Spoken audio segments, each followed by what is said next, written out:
সমুদ্রের মাঝখানে, চারপাশে শুধু অন্ধকার পানি, না আছে খাবার, না আছে এক ফোঁটা পানি। আর সেই নৌকায় ছিল কিছু মানুষ, স্বপ্ন নিয়ে ঘর ছেড়ে বের হওয়া মানুষ। লিবিয়া থেকে গ্রিস যাওয়ার পথে এক ভয়ঙ্কর সমুদ্র যাত্রা। ছোট্ট একটি রাবারের নৌকা, যেখানে নিরাপত্তা বলতে কিছুই ছিল না। তবুও সেই নৌকাতেই উঠে বসেছিল তারা, কারণ তাদের কাছে এটা ছিল শেষ আশা। দালাল বলেছিল, ভাই কয়েকদিনের কষ্ট, তারপরই নতুন জীবন। এই কথাতেই ভরসা করে তারা সব কিছু ছেড়ে দেয়, পরিবার, মা বাবা, স্বপ্ন, সব।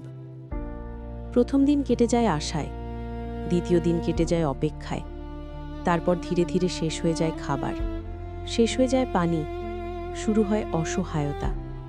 একজন একজন করে দুর্বল হয়ে পড়ে। কেউ কাঁপা গলায় বলে, ভাই একটু পানি দেন। কেউ ফিসফিস করে বলে, আমি আর পারতেছি না। কিন্তু সেখানে কারো কিচ্ছু করার ছিল না।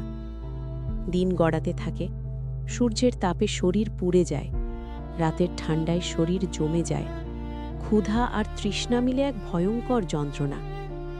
তারপর শুরু হয় সেই দৃশ্য যা কেউ কখনো ভুলতে পারবে না। একজন পড়ে যায়, তারপর আরেকজন, তারপর আরেকজন। নৌকার ভেতরেই নিঃশ্বাস বন্ধ হয়ে যায় অনেকের। আর যারা বেঁচে ছিল, তারা কাঁপা হাতে, চোখের পানি ফেলতে ফেলতে একে একে লাশগুলো সমুদ্রে ভাসিয়ে দেয়। ভাবুন তো, নিজের চোখের সামনে একজন মানুষ মারা যাচ্ছে, আর আপনি কিছুই করতে পারছেন না। ভাবুন, নিজের দেশের মানুষ, নিজের ভাইয়ের মতো মানুষ, তাকে নিজের হাতেই পানিতে ছেড়ে দিতে হচ্ছে। এই যাত্রা স্বপ্নের না, এই যাত্রা মৃত্যুর। যারা বেঁচে ফিরেছে, তারা শুধু বেঁচে নেই, তারা নিয়ে এসেছে এক জীবন্ত দুঃস্বপ্ন। আজও অনেক মানুষ এই একই পথে যাওয়ার স্বপ্ন দেখছে, দালালের কথায় বিশ্বাস করছে। কিন্তু সত্যিটা খুব ভয়ঙ্কর। এই সমুদ্র কারও আপন না, এই পথ কারো জন্য নিরাপদ না। একটা ভুল সিদ্ধান্ত পুরো জীবনের শেষ হয়ে যেতে পারে।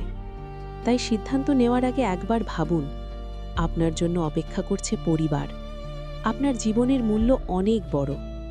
আপনি কি মনে করেন, এই ঝুঁকি নেওয়া কি ঠিক? কমেন্টে আপনার মতামত জানান।